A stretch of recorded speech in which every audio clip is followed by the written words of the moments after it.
오늘 말씀은 누가복음 15장 25절에서 32절까지입니다.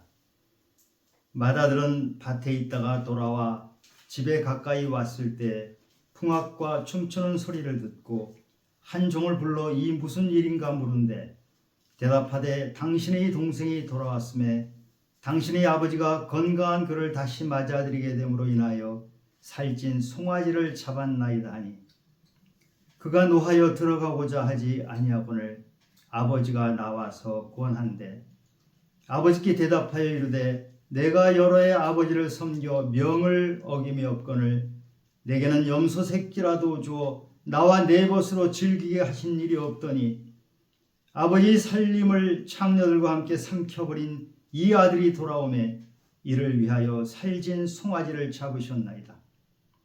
아버지가 이르되 예 너는 항상 나와 함께 있으니 내 것이 다 내 것이로되 이 내 동생은 죽었다가 살아났으며 내가 잃었다가 얻었기로 우리가 즐거워하고 기뻐하는 것이 마땅하다 하니라. 아멘. 누가복음 15장에는 세 개의 비유가 나옵니다. 교회에 다니지 않는 분들도 이 비유를 잘 알고 있는 아주 유명한 비유지. 잃은 양의 비유, 잃어버린 동전 비유, 그리고 잃어버린 아들의 비유입니다.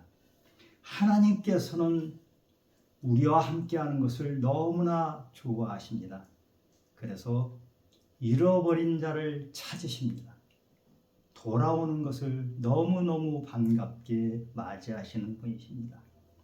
오늘 본문 바로 앞에 잃어버린 아들에 대한 비유가 나옵니다.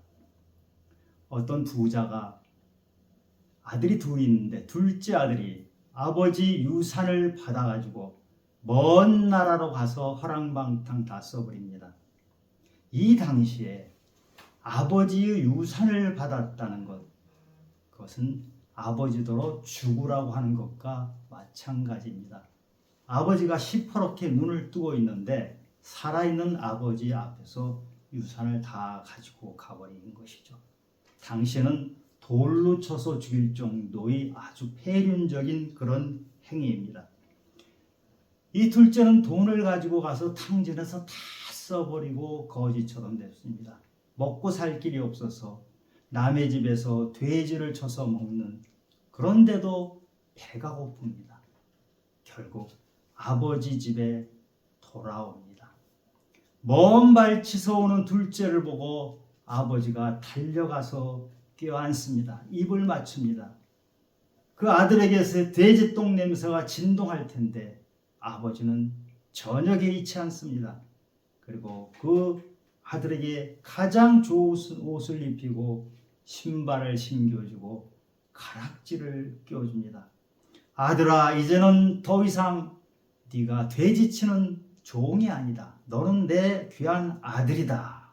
이렇게 말씀을 하시는 것이죠. 그리고 송아지를 잡아서 커다란 잔치를 베풀어 줍니다. 내 아들은 죽었다가 다시 살아났으며 내가 잃었다가 다시 얻었노라. 이게 아버지가 하시는 말씀입니다. 이것이 아버지의 마음입니다. 아무리 큰 죄를 저질렀다 하더라도 그 아들이 돌아오면, 회개하고 돌아오면 아버지는 이렇게 기뻐 맞이하십니다. 아버지는 아들의 죄를 기억조차 하지 않으십니다. 회개를 하는 그 아들 한 사람 때문에 하늘에서 커다란 잔치가 벌어지는 것입니다. 회개하고 돌아온 아들은 더 이상 탕자가 아닙니다. 잔치가 한참 벌어지고 있는데 마다들이 등장합니다. 오늘 본문은 이 마다들의 이야기입니다. 마다들이 밭에서 일을 하다가 돌아오는데 풍악 소리가 들립니다. 그래서 종에게 물어봅니다. 이게 무슨 소리냐? 종이 말합니다. 집에서 나갔던 둘째가 돌아와서 지금 송아지를 잡아서 잔치를 벌이고 있는 것입니다. 이 말을 듣고 마다들이 분노합니다.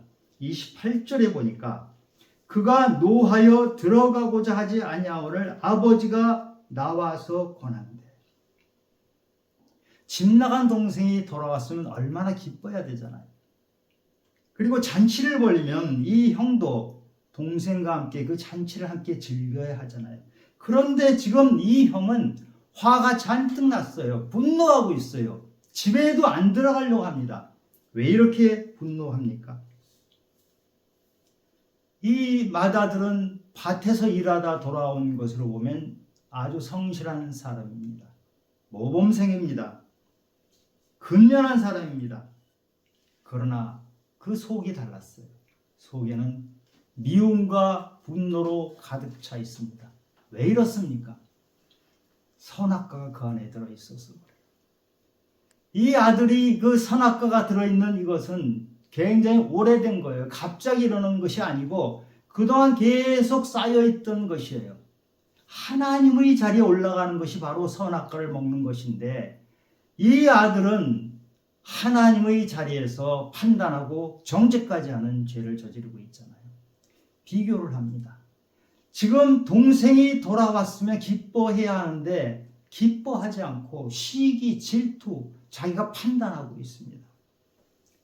이 마다들은 지금 아버지와 함께 한 집에 살고 있으면서도 아버지의 마음을 알지 못합니다.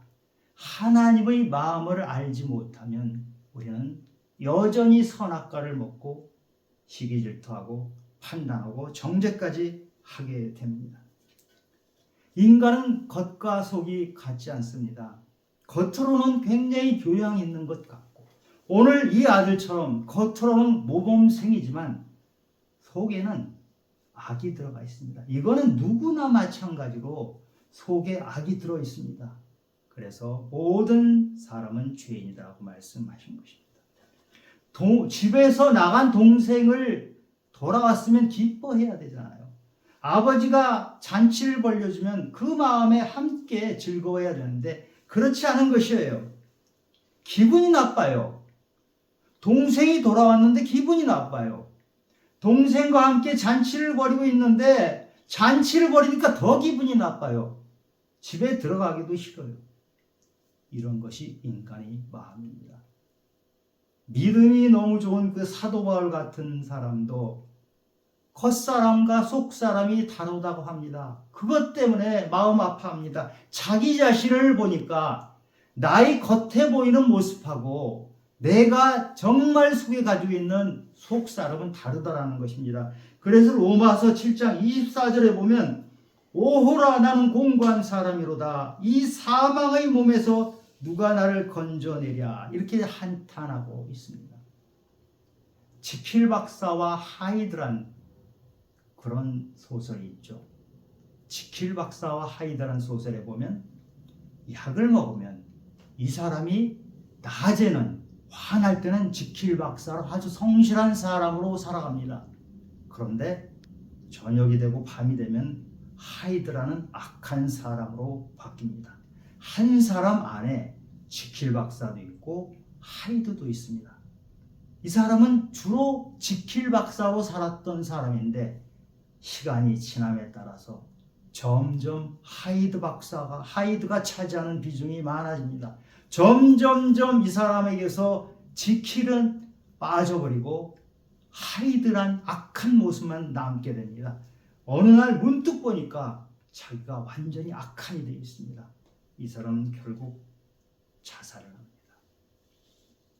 누구나 겉과 속이 똑같지는 않습니다. 그러나 이것이 너무 차이가 날 때 그 사람을 우리는 위선자, 이중인격자라고 합니다. 오늘 우리가 본문에서 본 이 마다들이 바로 그런 위선자, 이중인격자의 모습을 가지고 있습니다. 겉으로는 매우 성실한 사람입니다. 모범생입니다. 그러나 그 안에는 시기, 질투, 미움, 원망이 가득 차 있는 것입니다. 자신의 죄는 보지 못하고 남의 죄를 봅니다. 끊임없이 정죄합니다. 끊임없이 비교합니다. 나는 괜찮은 사람이라고 착각하면서 살고 있습니다. 분노합니다. 자기 모습을 보지 못하니까. 남의 모습, 남의 죄만 보니까 분노하게 됩니다. 맏아들이 집에도 들어오지 않겠다고 하니까 아버지가 집에 가자 이렇게 권합니다. 이런 아버지에게 어떻게 말하나 볼까요? 29절에 보니까 아버지께 대답하여 이르되 내가 여러 해 아버지를 섬겨 명을 어김이 없거늘 내게는 염소 새끼라도 주어 나와 내 벗으로 즐기게 하신 일이 없었습니다. 아버지를 보자마자 헬라어로 이두라고 말합니다. 이상하게 한글 성경, 우리말 성경에서는 이걸 번역을 안 했어요. 영어 성경에는 다 번역을 했거든요. 이두라는 말은 영어로는 look, 보세요, 이보세요. 아버지에게 이렇게 말합니다. 상상할 수 없는 버릇없는 말을 하고 있습니다. 집 나간 둘째보다 더 폐륜적인 행위라는 것이 이 맏아들입니다. 그러면서 뭐라고 합니까? 아버지를 섬겨 명을 어긴 적이 없었다고 말합니다. 이 아버지를 섬겼다는 말은 종을 말하는 것이에요. 이게 헬라어로 들류오라고 하는데 종으로서 일했다는 뜻이에요. 이 아들은 집에서 아들이었어요. 그런데 자기를 종으로 생각한 거예요. 성실하게 열심히 일한 것이 아들로서 일한 것이 아니고 종이라고 생각하면서 일했어요. 명령을 아버지가 내릴 때 명령을 따랐는데 아들로서 순종한 것이 아니고 종으로서 주인이 시키는 것을 했을 뿐이에요. 종으로서 사는 사람은 세상살이가 얼마나 지겹고 힘이 듭니까? 시키니까 할 수 없이 하는 것이잖아요. 자기가 주도적으로 기뻐서 하는 일은 하나도 없어요. 그러니 동생이 돌아온들 뭐가 기쁘겠어요? 아버지가 잔치를 벌려주시지만 그게 뭐가 기쁘겠어요? 전부 일거리예요. 종에게는. 잔치가 벌어질 때 종은 전혀 기쁘지 않죠. 기쁠 일이 없어요. 일만 많아지는 거잖아요. 얼마나 불쌍한 사람입니까? 아들인데 자기가 종이라고 생각하는 사람처럼 불쌍한 사람이 없는 거예요. 그러면서 왜 나에게는 염소 새끼 한 마리도 잡아주지 않았나요? 동생은 송아지 잡아주면서 왜 나에게는 염소 새끼 한 마리 안 잡아줘요? 이렇게 항의를 합니다. 아버지가 뭐라고 합니까? 31절에 내 것이 다 네 것이다. 너와 나는 하나야. 네 것 내 것이 어디 있어? 내게 다 네 거야. 예수님은 십자가에서 목숨을 바쳐셨어요. 모든 걸 다 주셨어요. 내 것이 없이 다 주셨어요. 내 것을 다 너에게 주는 것이 하나님의 마음이에요. 우리에게 하나님은 지금도 내가 가진 것, 내가 가지고 있는 복을 너에게 다 주리라. 너 문 열고 손 내밀고 받기만 해라. 이렇게 말씀하시는 거예요. 지금도 말씀하십니다. 나의 기쁨이 바로 너의 기쁨이야. 내 슬픔이 너의 슬픔이고 내가 바로 너야. 그런데 맏아들은 아버지와 하나가 되지 못하고 아버지를 알지 못하고 아버지와 전혀 분리가 되어 있는 것이 한 집안에 한 공간에 살면서도 아버지를 전혀 모르고 따로 떨어져 있는 거예요.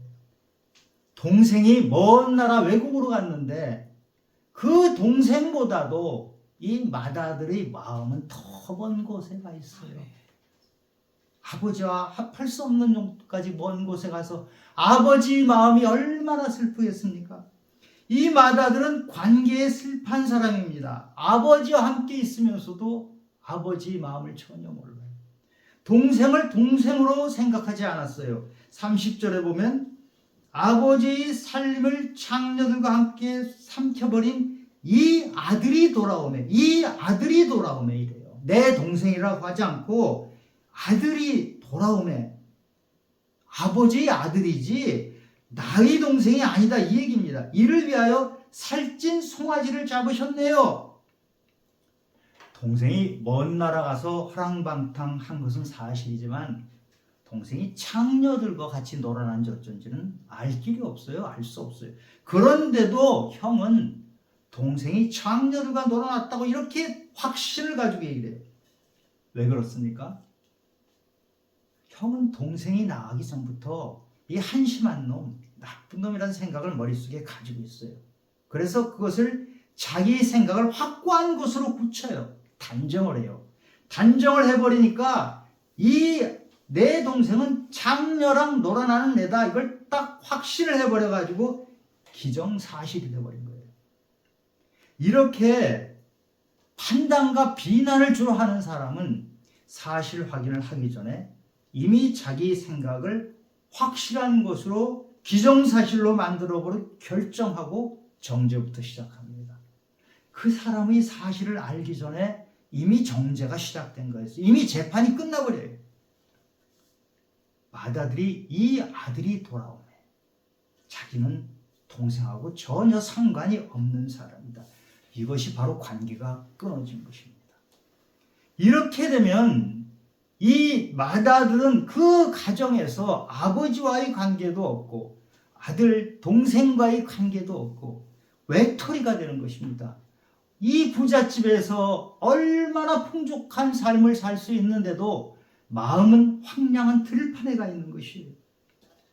이런 맏아들에게 아버지가 말씀하십니다. 네 동생은 내 아들이기도 하지만 네 동생이야. 네 동생은 죽었다가 다시 살아났으며 잃었다가 다시 얻었다. 우리 즐거워하자. 이러면서 집으로 들어가자고 권면합니다. 왜 아버지가 이 맏아들, 정말 버릇없는 맏아들에게 집으로 들어가자고 합니까? 사랑하기 때문에. 아버지는 어쨌든 아들이 어떻게 하는가하고 상관없이 아들을 사랑하기 때문에 들어가자고 합니다. 그런데 이 아버지의 사랑은 짝사랑이에요.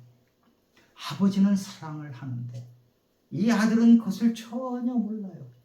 이때 아버지의 마음이 얼마나 외롭겠습니까? 이 아버지의 마음이 외로워서 속으로는 눈물을 흘리고 계시는 그 아버지가 어찌 보면 지금 저와 여러분을 보고 계시는 하나님의 마음인지도 모릅니다. 너희들 이렇게 사랑하는데 내가 너희에게 다 주고 싶은데 너희는 딴 데가 있구나, 이렇게 하시는지도 모르겠습니다. 둘째는 자신이 죄인이라는 것을 깨닫고 회개하고 집으로 돌아왔습니다. 집에만 가면 나는 사랑한다. 집에만 가면 나는 배불리 먹을 수 있다.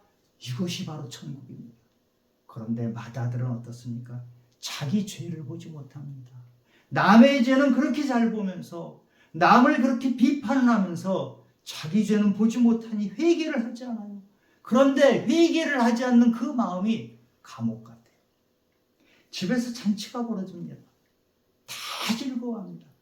오직 한 사람, 이 맏아들은 그 잔치에 참여하지 못하고 자기는 종이라고 생각하면서 불쌍하게 살고 있어요. 둘째는 탕자였지만 집으로 돌아와서 진짜 아들이 되었어요. 그러나 맏아들은 집에서 아버지와 그 오랜 세월을 같이 한 공간에 있으면서도 여전히 종으로 얽매인 인생을 살고 있습니다. 자기 생각, 자기 경험, 그것을 여전히 버리지 못하고 나는 종으로 살았다, 이렇게 하면서 살고 있습니다. 이 아들은 부잣집 맏아들이에요. 부족함이 없어요. 그런데 너무 불행해요. 왜 그렇습니까? 아버지 마음을 모릅니다. 아버지가 자기를 그렇게 사랑하는 것을 알지 못합니다. 감사할 것이 널려 있는데도 감사를 모릅니다. 아버지는 용서하시는 분이에요. 사랑하시는 분이에요. 돌봐주시는 분이에요. 아버지는 위로해 주시는 분이에요. 그런데 이 맏아들은 전혀 그것과 관계없이 살고 있어요. 작은 아들 둘째는 큰 죄를 저질렀어요. 돌에 맞아 죽을 죄를 저질렀지만 돌아왔잖아요. 잔치에 걸리잖아요. 잔치, 천국 잔치에 함께하자, 이 하나님의 마음입니다. 예수님께서 요한복음 17장 3절에 보면 영생 곧 유일하신 참 하나님과 그가 보내신 자 예수 그리스도를 아는 것이다. 영생은, 구원은, 천국은 하나님의 마음을 아는 것이에요. 마다들은 하나님의 마음을 알지 못하기 때문에 천국잔치에서 들어가지 못하고 바깥에 외딴 곳에서 슬퍼하면서 비난하면서 정죄하면서 그렇게 불쌍하게 살고 있어요. 한 집에 아버지와 함께 살면서도 아버지를 알지 못하는 이 아들이 진짜 탕자입니다. 오늘 이 비유는 누구 들으라고 하시는 말씀인가요?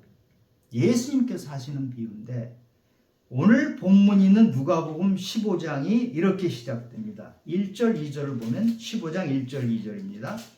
모든 세리와 죄인들이 말씀을 들으러 가까이 나오니 바리새인과 서기관들이 수군거려 이르되 이 사람이 죄인을 영접하고 음식을 같이 먹는다. 바리새인과 서기관이 예수님께서 항상 세리죄인과 같이 하셨고 밥을 먹고 이렇게 하시는 것을 보고 비난하는 거예요. 저 예수는 어떻게 죄인을 영접하고 죄인들과 어떻게 음식을 같이 먹냐? 예수님께서 지금 이 비유의 말씀, 탕자의 비유, 그 다음에 마다들 진짜 탕자의 비유를 말씀하신 것은 바리새인들이라고 하신 말씀이에요. 바리새인은 성경을 줄줄줄 외우면서 가르치는 사람이에요. 교사예요. 사람들 앞에서 기도를 멋지게 합니다. 일부러 사람들 들으라고 기도를 하는 사람이에요. 너무너무 잘 기도하는 사람입니다. 그런데 가장 중요한 계명을 지키지 않는 사람. 예수님께서 가장 중요한 계명, 너 하나님을 사랑하라. 그리고 이웃을 내 몸처럼 사랑하라 하셨는데 이 바리새인들은 예수님이 말씀하신 그 사랑 대신에 비판하고 판단하고 정죄하는 것만 하는 사람이에요. 성경을 가르치면서도 그러니 성경대로 살지 않았던 그런 사람들이에요.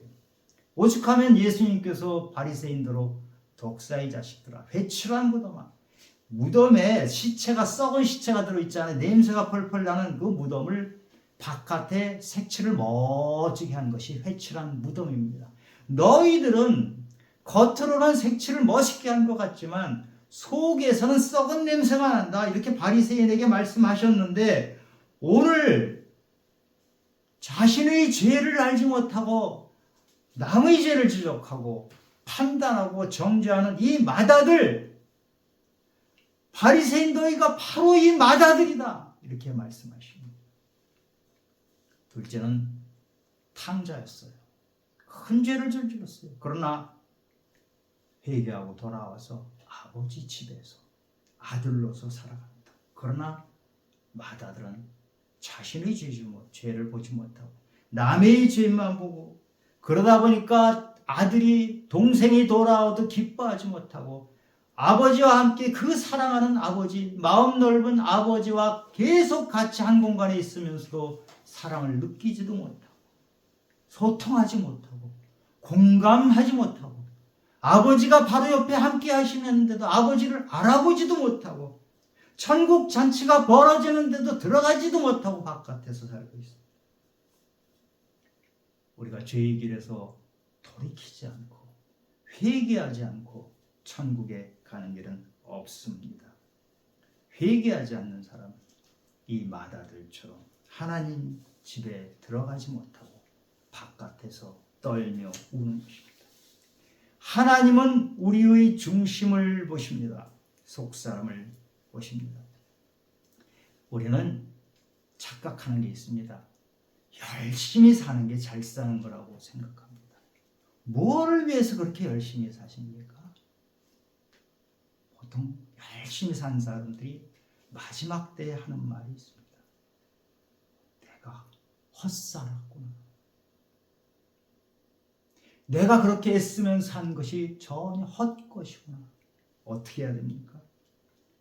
하나님과 함께 하면 둘째 아들이 집에 돌아갔잖아요. 하나님 계신 곳에 들어왔잖아요. 천국 잔치가 오랬잖아요. 그 사람은 기쁘게 살 수 있어요. 우리의 기쁨은 이 세상에서 주어지는 것들, 돈이 많은 사람이 마지막에 나는 잘 살았어 이러던가요? 권력 높은 곳에 가서 그 사람이 마지막에 나 잘 살았어 이러던가요? 그렇죠. 나는 하나님과 함께 있고 하나님이 주시는 말씀대로 살았어. 이 사람이 마지막에 하나님, 제가 최선을 다해서 살았습니다. 하나님 감사합니다. 이렇게 할 수 있는 사람. 하나님 없이도 잘 사는 사람이 있어요. 하나님 없이 행복하게 사는 사람이 있어요. 이게 가장 큰 비극입니다. 그 사람은 자기가 지옥을 향해 열심히 가고 있는데 깨닫지 못해요. 마지막 가서 탁 문을 열어서 들어가려고 하니까 지옥인데, 지금까지 내가 잘 사는 줄 알았어요. 열심히만 살면 잘 사는 줄 착각했던 것이, 하나님과 함께하는 것이 천국입니다.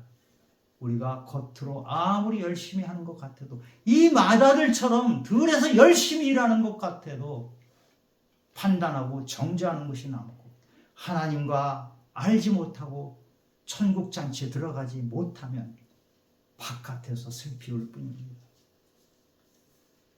하나님은 속지 않으시는 분입니다. 우리가 주일 예배 드리죠. 봉사를 열심히 해야죠.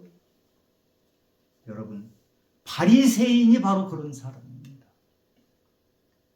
속사람을 하나님은 아십니다. 우리 속사람이 어떤지 그것이 가장 중요한 것이에요. 마다들은 몸은 아버지와 함께 써요. 열심히 일한 것 같아요. 그러나 아버지를 전혀 알지 못했던 사람이에요. 한 공간에 있는다고 해서, 한 공간에서 봉사한다고 해서 하나님과 함께 하는 것이 아니에요. 하나님이 원하는 것을 하는 것이 하나님과 함께 하는 것이에요. 하나님의 마음을 알아주는 것이 함께 하는 것이에요. 하나님의 마음을 아는 것은 우리가 멀리 갔다가 하나님께로 돌아오는 것, 회개하는 것, 그것이 하나님의 마음을 아는 것인데, 마다든 자기 죄도 깨닫지 못했어요. 어떤 교회 부자 권사님이 저가 관광을 했어요. 그런 게 있습니다. 관광버스에 아주 값싸게 해서 어디 경치 좋은데 구경하고 그런 거에 여러 가지 이제 이유가 있죠. 아주 싸게 하는 것입니다. 그러면 2끼 정도를 그 버스 안에서 줘요. 저도 몇 번 그런 데를 가봤습니다. 이 권사님이 그런 버스를 탔습니다. 밥을 주는데 종이 접시에다가 밥을 담고 김치를 줍니다. 저가니까요, 무슨 반찬이 많이 있을 수가 없죠. 그것을 받아든 권사님이 접시째로 쓰레기통에 버렸습니다. 나는 이런 거 안 먹어. 나는 이런 거 먹는 사람 아니야. 그 버스에 탄 사람들이 다 그걸 봤어요. 버스에 탄 사람들 다 먹는데 왜 그분은 못 먹습니까? 그 권사님은 교회 봉사를 제법 많이 하시는 분이에요. 기도도 열심히 하세요. 그 봉사가 무엇이고 그 기도가 무엇입니까? 하나님이 원하는 것은 그런 게 아니잖아요. 예수님은 죄인과 세리와 가난한 자와 함께 하셨고 함께 먹으셨어요. 무슨 반찬이 있겠습니까? 그들이 먹는 거 똑같이 먹었잖아요. 왜 그것을 같이 못 먹습니까? 그리스도인이라고 스스로 나는 잘 믿는 그리스도인이라고 생각하는데, 나는 성실한 사람이라고 생각하는 마다들처럼, 근데 그리스도의 향기가 나죠. 하나님은 마지막 때에 교회부터 심판한다고 하셨습니다. 의리의리한 건물, 엄청난 교회, 수만 명인 모인 교회에서 오케스트라가 빵빵 때립니다. 아주 정상급 오케스트라입니다. 프로그램이 너무너무 많습니다. 목사님 말씀 잔치를 화려하게 벌립니다. 그러나 그곳에 하나님이 안 계실 수가 있습니다. 지금 세상이 교회를 걱정하고 있습니다. 교회가 세상을 걱정해야 하는데, 지금부터 3, 40년 전 교회는 세상을 걱정해서 세상을 향해서 많은 것을 베풀었어요. 사람들은 교회요, 목사요 하면 존경했습니다. 그런데 지금은 세상이 교회를 걱정하고 있습니다. 우리는 스스로에게 질문해야 합니다. 저도 마찬가지로 저 자신에게 질문하고 있습니다. 나는 하나님과 하나 되고 있는가? 하나님은 나를 기뻐하시는가? 우리가 교회에 다니는 것으로 만족하지 말고 깨어 있어야 합니다. 혹시 내가 바리새인 같은 신앙은 아닌지, 혹시 내가 성실하게 봉사하며 열심히 다니는 이것이 마다들 같은 모습은 아닌지 나 자신에게 물어야 합니다. 질문하는 신앙이 돼야 돼요. 그냥 따라다니지 마시기 바랍니다. 동호회가 아니에요. 향후회가 아니에요. 언제부턴가 교회가 동호회가 됐어요. 교회에 오면 사업하기 좋아요. 교회에 오면 괜찮은 교회, 이름난 교회에 가면 내 자신이 올라가는 것 같아요. 저도 엄청나게 큰 교회, 수만 명 모이는 교회에 다녀봤잖아요. 그 교회에 다니는 사람은 어느 교회 다니십니까? 그러면 나 이런 교회 다닙니다.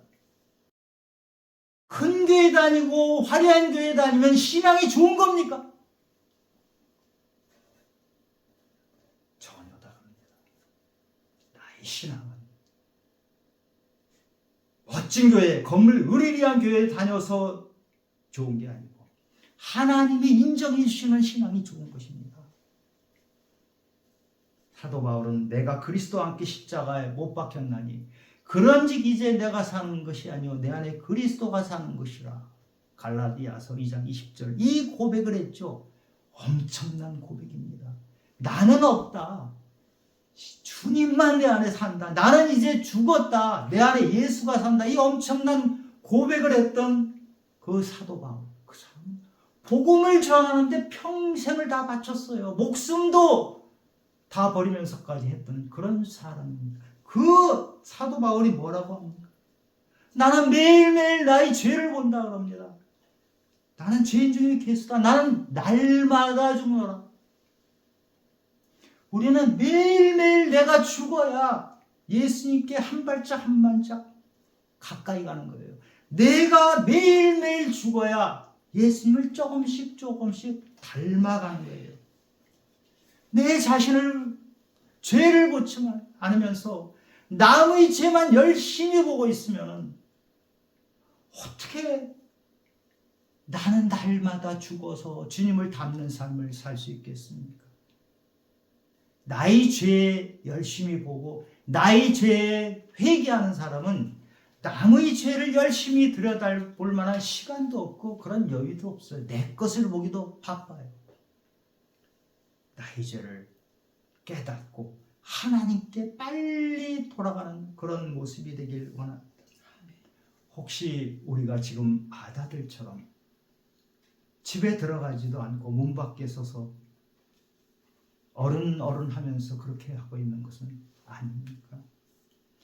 하나님을 모르면 문 밖에 서 있어요. 하나님은 사랑이세요. 하나님은 아무리 큰 죄인도 반갑게 맞이하십니다. 문을 항상 열어놓게 계시는 분입니다. 우리더러 언제든 돌아와라. 너희 허물과 죄를 내가 전혀 묻지 않는다. 돌아와라. 그러나 하나님이 문을 열어놓게 계셔도 우리가 돌이키지 않으면 들어갈 방법이 없습니다. 양은 무기력하고 미련한 동물입니다. 그러나 양은 선한 목자의 음성을 잘 알아듣습니다. 여호와는 나의 목자시니 내게 부족함이 없으리로다. 이게 다윗의 시편 23편이잖아요. 양은 부족하지만 우리는 부족하지만 양은 하나님의 음성을 듣고 하나님을 따라갑니다. 주님이 지금도 우리에게 부르십니다. 어서 돌아와라. 내 품으로 돌아오라. 부족한 자, 허물이 많은 자는 이 음성이 들리는데 내가 성실해. 나는 교회생활 잘해. 나는 봉사도 열심히 해. 그러면 이 하나님이 돌아오라 하는 음성이 들리지를 않습니다. 우리 신앙을 한번 되돌아보는 시간이 되기를 바랍니다. 하나님은 사랑이십니다. 하나님은 우리를 끝까지 사랑하십니다. 그 하나님을 만나는 그런 시간을 맞이하는 우리 성도님들이 되시기를 예수님 이름으로 축원합니다.